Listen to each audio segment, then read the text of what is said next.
majina naitwa Mwalimu Regina Mkelile Sirilo, mwalimu mkuu wa shule ya msingi Ukwamani. Nilipokea fedha za utekelezaji wa miradi minne. Mradi huu ulihusisha ujenzi wa madarasa 6 na matundu 20 ya vyoo.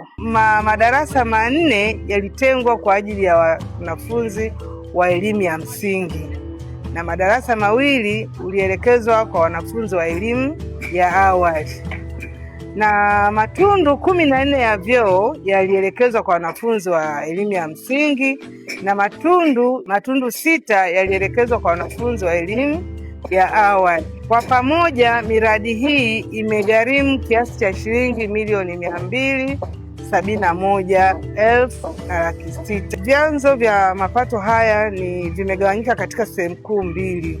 Sehemu ya kwanza nilipokea milioni 173,600 kutoka serikali kuu katika miradi ya Boost EP4R.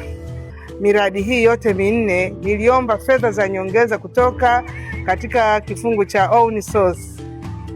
Niliongezewa kiasi cha shilingi milioni 97,448,000.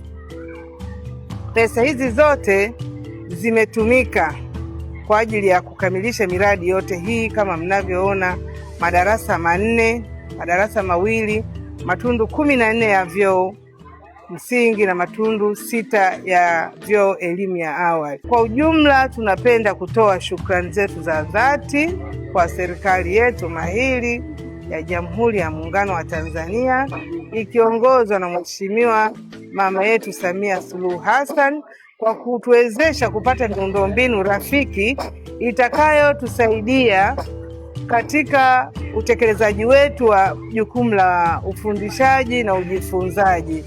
Manufaa tutakayoyapata kupitia miundombinu hii ni wanafunzi wetu wataongeza ari ya kujifunza, uandikishaji wa wanafunzi utapanda, lakini pia ni mazingira rafiki yanayomfanya wanafunzi waweze kupenda kukaa shule. Itaondoa hata utoro, itawajengea ari ya walimu kuingia madarasani kwa kuwa madarasa yatakuwa hayana msongamano wa watoto.